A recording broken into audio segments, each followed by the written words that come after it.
प्रकाश के हिसाब से पदार्थ जो होता है वो 3 प्रकार का हो जाता है। पहले बताए भी थे, फिर दोबारा बता दे रहे हैं। एक वैसा पदार्थ जिसके आर पार देखा जा सके, ठीक है। एक ऐसा पदार्थ जिसके आर पार नहीं देखा जा सके, और एक वैसा पदार्थ जिसके आर पार दिखाई दे बहुत कम, थोड़ा सा, ठीक है। तो पदार्थ में 3 प्रकार का, जिसके आर पार दिखाई दे उसको कहा जाता है पारदर्शी, हो गया। मतलब एक तरफ से उसके दूसरे तरफ का देखा जा सके, पारदर्शी। जिसके आर पार बहुत कम दिखाई दे उसको पारभासी, और जिसके आर पार नहीं देखा जा सके उसको अपारदर्शी। अपारदर्शी, ये 3 प्रकार का हो गया। अब जब भी अगर प्रकाश का परावर्तन होगा तो वो किससे होगा? अपारदर्शी से। तो इससे हो जाएगा प्रकाश के परावर्तन, प्रकाश का परावर्तन, हो गया। प्रकाश के परावर्तन कहा जाता है जब किसी वस्तु से या किसी सतह से जब प्रकाश जा करके और टकरा करके वापस जिधर से आया है उधर ही आएगा, तो उसको कहा जाता है कैसे? प्रकाश का परावर्तन। तो प्रकाश का परावर्तन हो गया, किसी सतह से प्रकाश का टकरा कर वापस लौट आना प्रकाश का परावर्तन कहलाता है, हो गया। अब परावर्तन होता है तो प्रकाश जब टकरा करके जाता है तो कुछ नियम को भी फॉलो करता है। तो जैसे अगर ये एक सतह हो गया,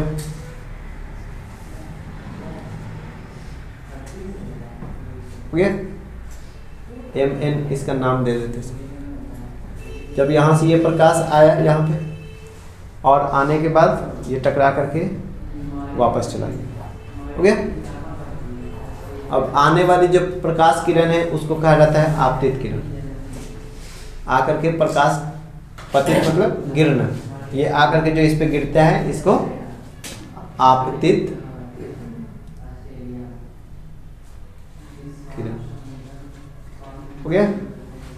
फिर उसके बाद जहाँ पे टकराती है जिस बिंदु पे उसको कहा जाता है आपतन बिंदु। इसको O से दिखाया जाता है, यहाँ से A से दिखा सकते हैं, A O हो गया आपतन बिंदु।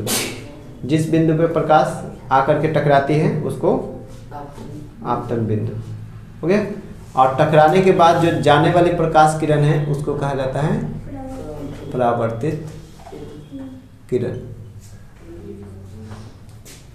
ठीक है। फिर उसके बाद जहाँ पे टकरा रहा है उस पे अगर लंब डाल दे, अभिलंब, तो ये हो गया अभिलंब। इसको N से दिखाया जाता है, हो गया। अब यहाँ से अभिलंब और आपतित किरण के बीच का जो कोण होगा ये कहलाएगा आपतन कोण, आपतन कोण, ठीक है। फिर उसके बाद अभिलंब और परावर्तित किरण के बीच का जो कोण होगा उसको परावर्तित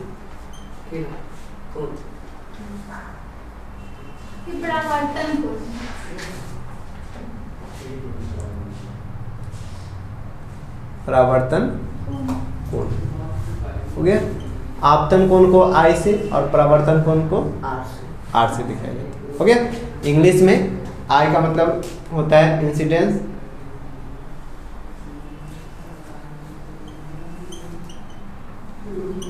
और R का मतलब रिफ्लेक्शन।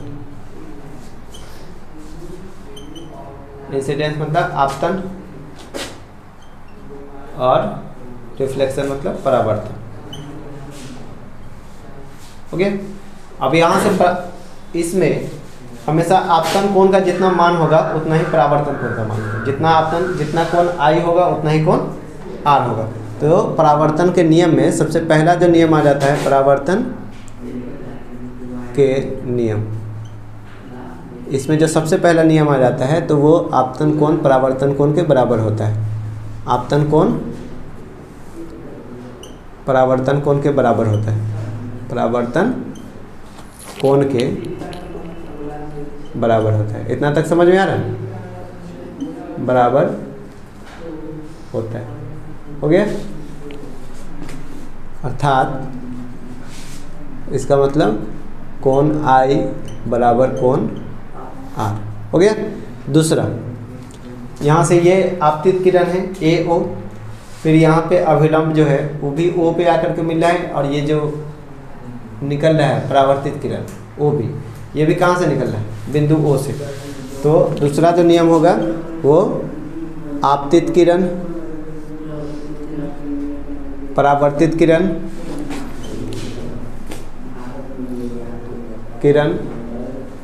और आपतन बिंदु पर अभिलंब, और आपतन बिंदु पर अभिलंब,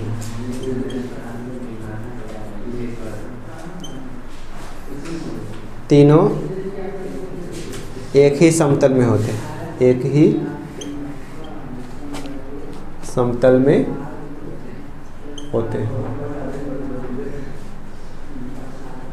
हो गया। अब यहाँ से बार बार परीक्षा में पूछा जाता है परावर्तन का कितना नियम है। तो एक तो परावर्तन का नियम पूछ सकता है, तो परावर्तन के कितना नियम है? 2 नियम। पहला नियम है आपतन कोण परावर्तन कोण के बराबर होता है, मतलब कोण I कोण R के बराबर होगा, कोण I बराबर कोण R। और दूसरा आपतित किरण, परावर्तित किरण और आपतन बिंदु पर अभिलंब, वो आपतन बिंदु है, इस पे डाला गया अभिलंब, तीनों कहाँ होता है? एक ही समतल में होता है, एक ही बराबर में होता है, एक ही सतह में। तो ये हो गया इसका दूसरा। तो इसके बारे में बहुत ज़्यादा पूछा जाता है। जब भी अगर परावर्तन के नियम को समझाए तो उसके पहले सबसे पहले परावर्तन का परिभाषा, फिर उसके बाद ये चित्र को बनाना पड़ेगा, फिर उसके बाद परावर्तन के नियम को लिखना पड़ेगा। ओके, तो इतना हो गया तो पदार्थ हो गया 3 प्रकार का, पारदर्शी, पारभासी और अपारदर्शी। पारदर्शी जो होते हैं जिसके आर पार साफ साफ देखा जा सके। पारदर्शी का पारभासी कहा जाता है जिसके आर पार साफ साफ नहीं दिखाई दे लेकिन धुंधला दिखाई दे, उसको पारभासी। और अपारदर्शी जिसके आर पार नहीं दिखाई दे। अब जिसके आर पार नहीं दिखाई देगा तो प्रकाश क्या होगा? उसी से टकरा करके वापस आएगा। जिसके आर पार दिखाई दे रहा है तो उससे प्रकाश जो होगा उससे होते हुए दूसरे तरफ निकल जाएगा। तो अपारदर्शी वस्तुओं से प्रकाश का परावर्तन होता है। प्रकाश का परावर्तन कहा जाता है जब किसी सतह से प्रकाश जा करके टकराती है और टकराने के बाद फिर वापस उधर ही चली जाती है, इस तरफ नहीं आएगा। जो सतह है इसके दूसरी ओर नहीं, उसके जिधर से आ रही थी उधर ही वापस मुड़ जाती है।